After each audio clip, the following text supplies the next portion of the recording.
नमस्कार, मैं हूं मोहम्मद आसिफ और आप देख रहे हैं SPN9 न्यूज। SPN9 न्यूज में आज बातचीत करेंगे बार बार, चाहे वो राहुल गांधी हो, सीएम अरविंद केजरीवाल हो, इन लोगों की सुरक्षा में चूक या फिर इनको जान से मारने की धमकी क्यों मिलती है। अच्छा, इतना ही नहीं, सिर्फ विपक्ष पे नहीं, पक्ष पे भी हो रहा है, जिसमें से योगी आदित्यनाथ हैं, देश के प्रधानमंत्री नरेंद्र मोदी हैं, अमित शाह जी हैं, सिंधिया जी हैं, ये तमाम लोग हैं जिनको ये सब खबरें लेकर आती हैं। चलिए एक एक कर समझाते हैं। सबसे पहले भारत जोड़ो यात्रा राहुल गांधी का चल रहा था और उनके भारत जोड़ो यात्रा में लगभग 10 से 15 बार सुरक्षा में चूक हुई है। अमित शाह जी को चिट्ठी भी लिखी गई है, इसके बावजूद जो है कोई जवाब नहीं आया, इसके बावजूद कुछ नहीं कहा गया। अब तो भारत जोड़ो यात्रा खत्म भी हो गया। लेकिन कुछ दिन पहले हमने आपको एक रिपोर्ट कर बताया होगा कि सीएम अरविंद केजरीवाल को जान से मारने की धमकी मिली।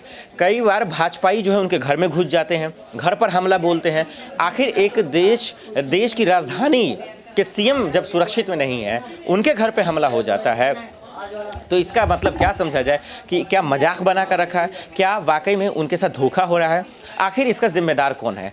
क्योंकि चाहे वो पक्ष हो या विपक्ष हो, ये बार बार हमला होना ये बताता है कि हमारा जो सिस्टम है वो खोखला है, हमारा जो सिस्टम है वो कमज़ोर है, हमारा जो सिस्टम है वो वाकई में कहीं ना कहीं लापरवाह है। इसी वजह से चाहे वो सीएम योगी आदित्यनाथ हो या सीएम अरविंद केजरीवाल हो या राहुल गांधी हो, सब लोगों पर खतरा बन रहा था। और आपने देखा कुछ दिन पहले उड़ीसा के स्वास्थ्य मंत्री हैं, जिनको आपने देखा किस तरह से गोलियों से छल्ली कर दिया गया, सीने में गोली मारी गई ऑन द स्पॉट, वो भी सड़कों पे।